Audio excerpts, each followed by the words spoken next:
Hello అండి అందరికీ welcome back to our channel. Chocolate కేక్ని ఇంట్లోనే బేకరీ స్టైల్లో చాలా టేస్టీగా స్పాంజ్ లాగా పిల్లలకి నచ్చే విధంగా ఎలా ప్రిపేర్ చేసుకోవాలో ఇవాల్టి వీడియోలో అయితే చెప్పేస్తాను. ఒక కప్పు మైదా పిండి ఉంటే మైదా పిండి, లేకుంటే గోధుమ పిండి వేసుకోండి. ఒక కప్పు షుగర్ని పౌడర్ చేసుకొని ఒక కప్పు వేసుకోండి sugar powder. Half cup choco powder వేసుకోండి. హాఫ్ కప్పు మిల్క్ వేసుకోండి. ఒక spoon baking powder, half spoon baking soda, కొద్దిగా సాల్ట్ వేసుకొని ఇది మొత్తం కలిపేసుకోవాలి. కొంచెం కలిపిన తర్వాత ఇందులో ఒక ఎగ్ పగలగొట్టుకొని దాన్ని వేసుకోవాలి. మీకు ఇష్టం లేకుంటే స్కిప్ చేసేయచ్చు. అది నచ్చని వాళ్ళు ఎగ్ వేసుకోకుండా కూడా చేసుకోవచ్చు.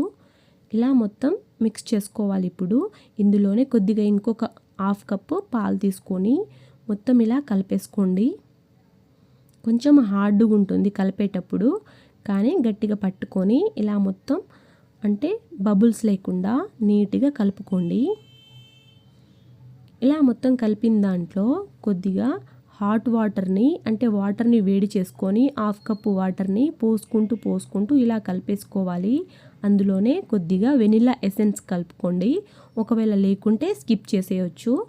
ఇందులో కొద్దిగా ఆ హాట్ వాటర్ని కలుపుకుంటూ మొత్తం పేస్ట్ లాగా ప్రిపేర్ చేసుకోవాలి. తర్వాత ఒక కేక్ గిన్నెలో మొత్తం నెయ్యి అయినా ఆయిల్ అయినా రాసుకొని అందులోనే ఒక పేపర్ పెట్టేసి దాని మీద కూడా మొత్తం నెయ్యి రాసుకొని అందులో మనం మిక్స్ చేసుకున్న కేక్ మొత్తం బ్యాటర్ని ఇలా వేసుకోవాలి.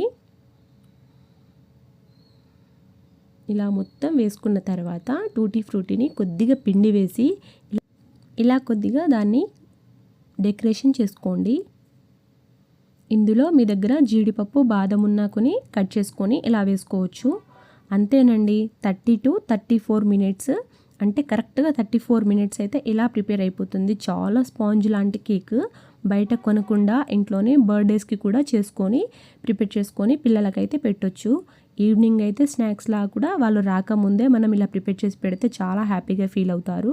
నా వీడియో కనుక మీకు నచ్చినట్లయితే సబ్స్క్రైబ్ చేయండి, లైక్ చేయండి, షేర్ చేయండి, కామెంట్ చేయండి. Thanks for watching.